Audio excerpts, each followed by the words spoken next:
Hey guys, Adrian here for the Digital Dojos, and today I want to do a video overview comparison of three gadgets, and mainly also looking at two in particular. And these are all phones, I should say, mobile devices. We're going to be looking at the newest in the line, the iPhone 4. This is the iPhone 4 released by Apple. This is my newest iPhone, and of course the predecessor, I guess you can say, the previous model, the iPhone 3GS. This is the white model, and this is also a 16 GB model. So this is the previous version before the iPhone 4, and of course the past, the last model, the iPhone 3G, which I don't think they actually really sell anymore. But hey, I just thought I'd throw it in the mix anyway. But mainly the two competitors, like I said, 3GS, iPhone 4. In terms of competition, I meant as in, what you should buy. Should you upgrade? Because I get a lot of questions like, should you upgrade from the 3GS to the 4? What are the perks? What are the cons and pros of the phones? Starting out, they no longer, I believe, sell the 3G, but I'm sure you can still get it on, some good deals from some people. It still does, reasonably good, functionality. It does, it works well as a phone. It works well as an iPod device if you still want to use it like that.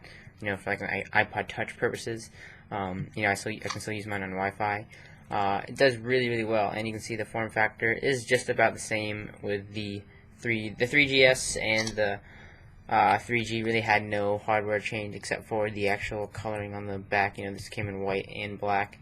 And some components internally were changed, but the same thickness and thinness, and basically the same curvature design. So you can see there, and I gotta kind of focus in here so you guys can see better.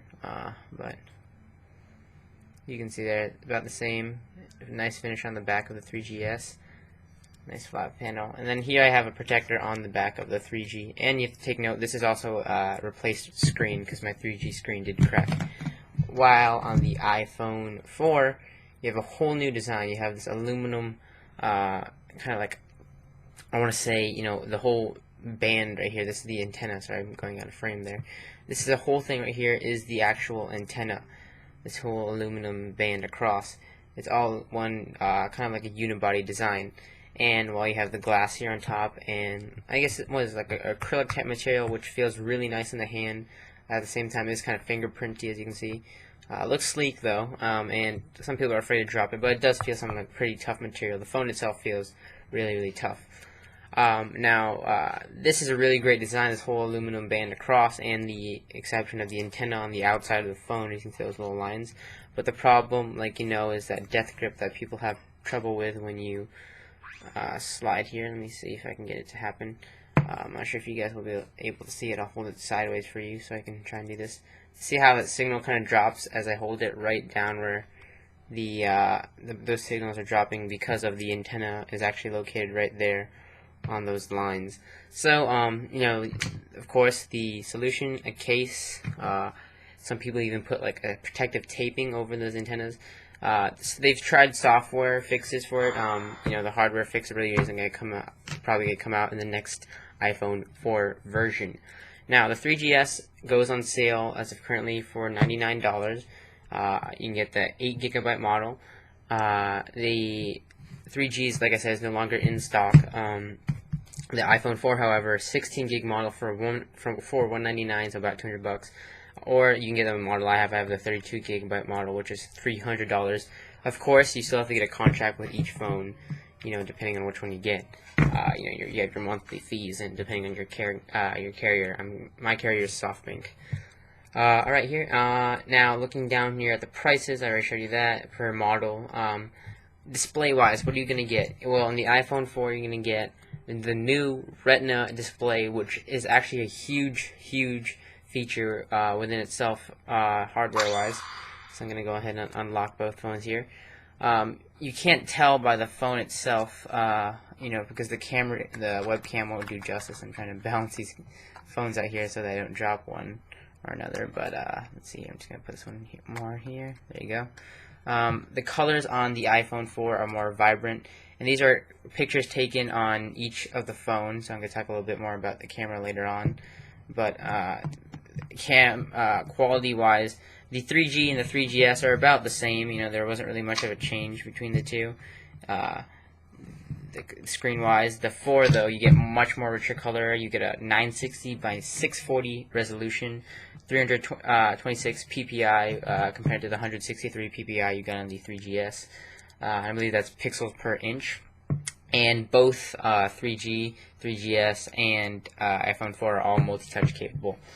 Now, looking at the camera aspects, on the 3G and 3GS, you had your camera in the back, top left up there, and no cameras in the front.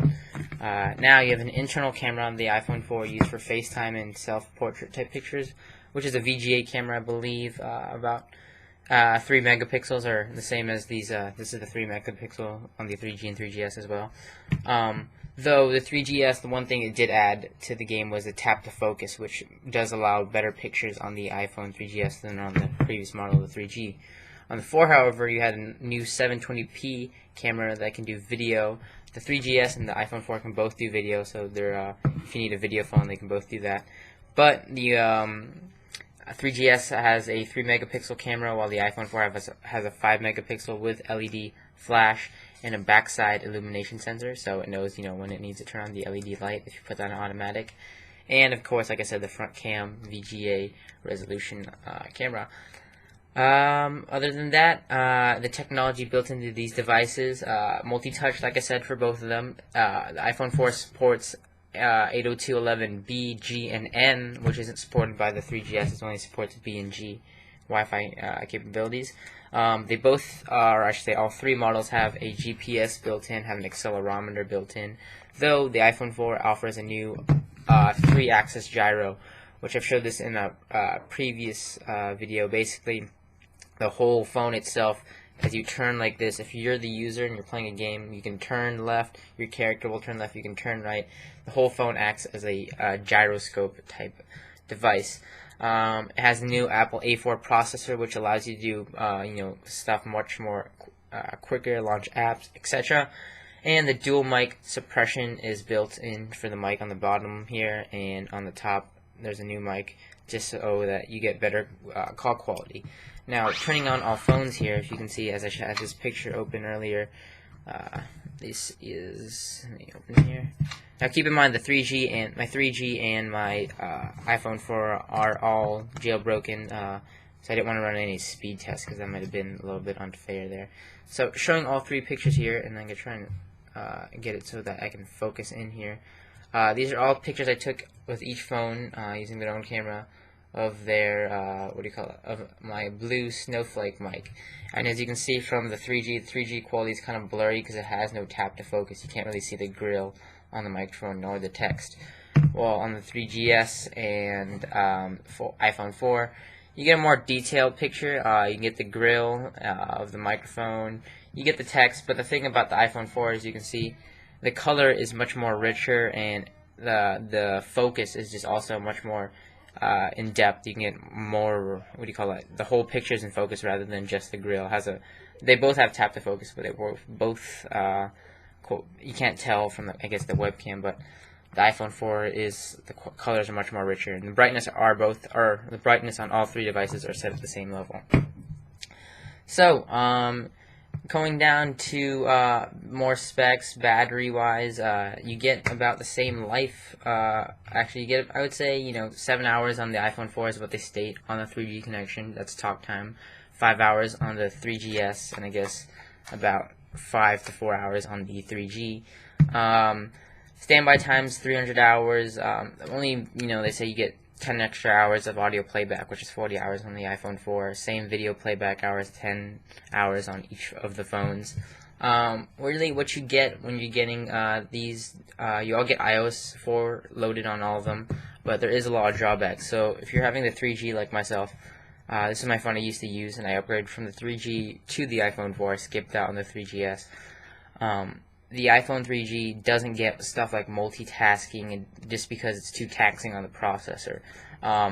It doesn't get stuff like user wallpaper and stuff like that, again, because they say it's too taxing on the actual processor of the 3G. It only gets some speed improvements, and there's actually a lot of issues with iOS 4 on the 3G. So that's why I chose to jailbreak my actual 3G, and you can get all the extra functionality, the user wallpaper, the themes, all that stuff. As I click the home screen here, you can see I have a customized theme for my 3G, and I would say if you have a 3G, it's well timed to upgrade either to even if you're going to go from to a 3GS or the iPhone 4. I say if you have the money, definitely go iPhone 4, just because you get a lot more extra capability. But really, if you just want a functioning phone that does some app usage, do some decent video, stuff like that, the 3GS will suit you fine. It still works fine. It's at a cheap price point. Looks still nice. The design is still sleek and still obviously an iPhone. It's going to be much faster than your 3G if you're going to be upgrading. iOS 4 works great. You get the whole multitasking features and stuff like that that you would get. So if you double tap, as I show you in the iPhone 4 here, it shows you all the applications that you have open in the background. Multitasking works on both, but again, my personal opinion, go for the 4. If you want to save the cash, the 3GS will still suit you fine. Other than that, if you really, the iOS, like I said, iOS 4 is a huge benefit to these phones, because like I said, you get multitasking, you get fast app switching, you get all this stuff. So obviously upgrade to iOS 4 if you're on any of the devices. And there goes one of the notifications. Sorry. But anyways, other than that, it is worth the upgrade. If you're on the 3GS now, going from 3GS, people want to know, should they stay with the 3GS? Should they go to the 4? Again, one of those things, if you want to be future-proofed, you want to get a phone that's going to suit you for a long time, the 4 is actually going to, do you very, very well. It's a HD camera, 720p quality. You have the FaceTime for video calling. This is really going to suit you very, very well for the near future. And of course, if you jailbreak it like I did, you get a lot of extra functionality out of the operating system anyway. So yeah, if you're gonna upgrade from the 3GS to 4, I would recommend it. Again, it's all going to come down to money. You have to pay the plan, and that varies with your carrier. But again, you can always wait it out. Some people waited it out, like I waited out for when I upgraded from my 3G to the 4. I skipped out in the middle model of the 3GS. But it's all on personal preference. And again, if you're not the type of person who's going to need a phone like this, and you just want a simplified, like I'm using my 3G now for an iPod Touch, then go ahead and buy an iPod Touch. I'd say wait off till I believe September 1st. Apple is having an event for a new iPod Touch that is said to get the new, either the Retina display, the FaceTime camera, or a new camera, and it's just going to be faster hardware overall. But the Apple A4 chip is now placed in iPads in the iPhone 4, so I would recommend that you get the the iPhone 4. It's really an awesome display, as you can see here, and has the spotlight. Let's open there. Let me close that, sorry. But it's really a nice display. The Retina display does wonders. Now, the camera isn't doing it justice, but the text and the icons just look much more richer compared to the other phones. And again, the design is much of a difference compared to all three phones here. And yeah, you have the new volume rocker, the same vibrate switch, but the new feel of getting used to holding it actually isn't that bad. Like, I thought it wouldn't be that bad with the curvature design and the ergonomic, how it's no longer curved, it's flat. It still does a really good job, in terms of handling it, and it's not too obtrusive in the hand. Other than that, highly recommend the iPhone 4. Even with the antenna problems, you get a free case that you can submit for. I got myself a case for like $8, and it does you well. So yeah, go ahead and upgrade to the iPhone 4. It's totally worth it, I would say. And if you're on the 3GS and you still want to wait it out, 3GS will last you too. But right now, ultimate decision, iPhone 4. Anyways, guys, thanks for watching this comparison video. I hope it helped out some people. Check out all links, etc., in the description below. Thanks for watching.